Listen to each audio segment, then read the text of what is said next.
Hello mga guys,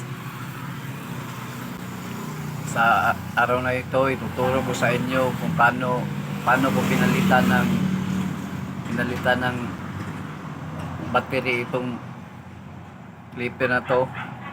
Ito guys, yung para sa mga may ganitong clipper, tuturo ko po sa inyo kung paano palitan ang inyong mga battery ng mga ganito. Kaya simulan na natin. Una guys, tanggalin nyo to. Ito. Tsaka ito.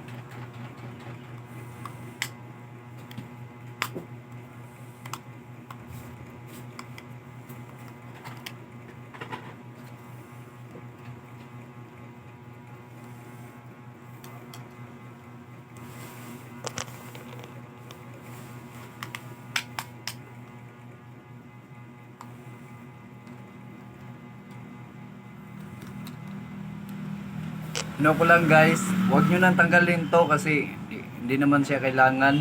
Kasi yung akin, nakauna, tinanggal ko talaga to. Hindi naman pala kailangan. Alam nyo ba, pag tinanggal nyo to, mahirap tong ibalik. Ito, baka mahirapan kayong ibalik. Kamagaya kayo sa akin.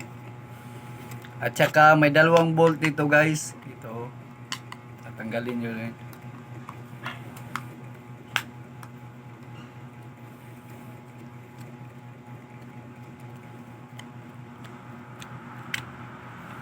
Ayan guys. Yan, natanggal na natin. Yan.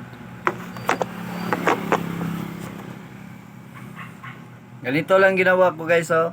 Yan guys. Tinanggal ko yung battery dito. Ito. Ginamit ko yung ito lang ginamit ko. Pinainit ko siya tapos tinanggal ko yung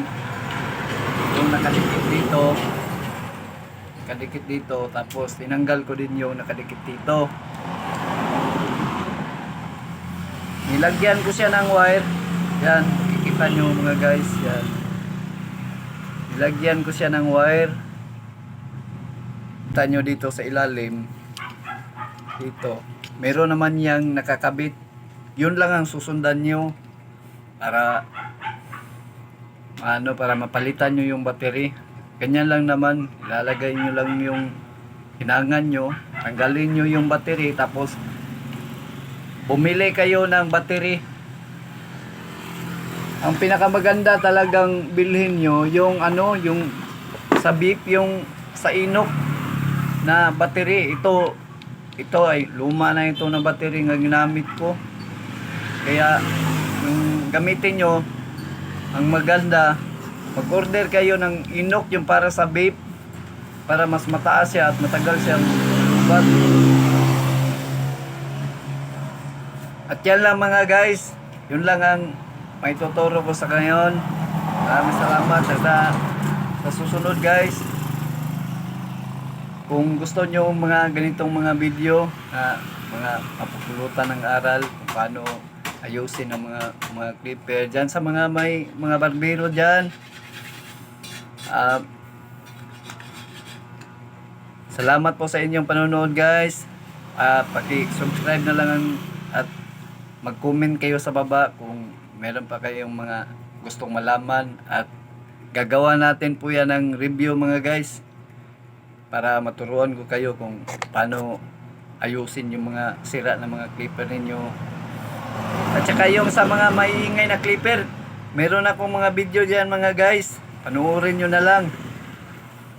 Salamat.